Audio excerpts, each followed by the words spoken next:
Salom aziz do'stlar. Bundan oldingi videoda biz trader kim va u qanday daromad qilish haqida bilib oldik. Xo'sh, siz ham trader bo'lmoqchimisiz va jahon valyuta bozorida oldi-sotdi operatsiyalarni amalga oshirib daromad olmoqchimisiz? Juda yaxshi, sizga omad tilayman. Lekin valyutani kimdan olib kimga sotasiz? Bozorni tahlil qilish uchun narx grafiklarini kim sizga ko'rsatadi? Albatta bu vazifalarning barchasini broker amalga oshiradi. Keling birinchi navbatda brokerlik kompaniyalari haqida bilib olaylik. Aslida trader jahon valyuta bozorida to'g'ridan-to'g'ri qatnasha olmaydi. Faqatgina vositachi orqali qatnashishi mumkin. Aynan shu vositachi rolida brokerlik kompaniyalari ishtirok etadi. Brokerlik kompaniyasi bu ixtisoslashgan moliyaviy tashkilot bo'lib, u o'z mijozlariga jahon moliya bozorlarida savdo qilish imkoniyatini yaratib berib, savdo uchun kerakli barcha sharoitlar bilan ta'minlaydi. Oddiy qilib aytganda, brokerlik kompaniyalari traderlar va jahon moliya bozorlari o'rtasidagi ko'prik hisoblanadi. Keling savdo bitimlarining broker orqali amalga oshirilishi jarayonini soddalashtirilgan model misolida ko'ramiz.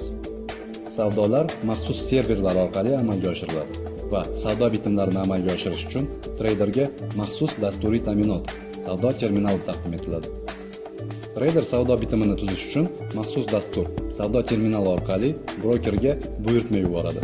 Buyurtma brokerning serveriga kelib tushadi va u yerdan jahon bozoriga chiqariladi va qarama-qarshi buyurtma bilan amalga oshiriladi.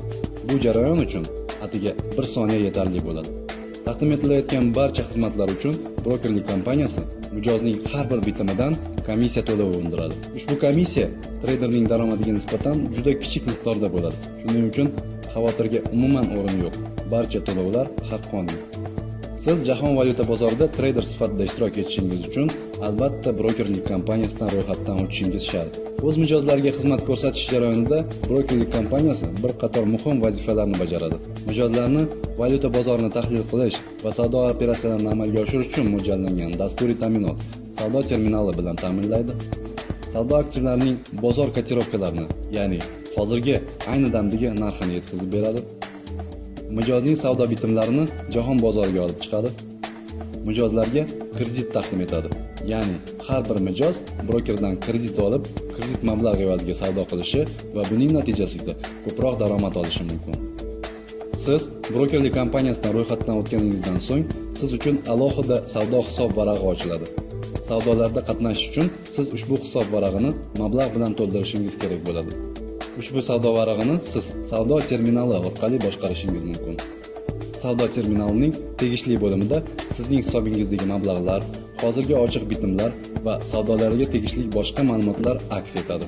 Siz barcha bitimlaringizni savdo terminali orqali istalgan payt nazorat qilib borishingiz mumkin.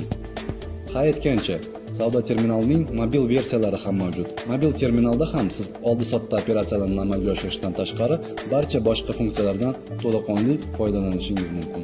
Savdo terminallari va undan foydalanish haqida tegishli videolarda yaqinroq tanishib olishingiz mumkin. Keyingi videolarda brokerlar taqdim etadigan kredit yelkasi haqida bilib olishingiz mumkin. Keyingi videoda ko'rishguncha xayr.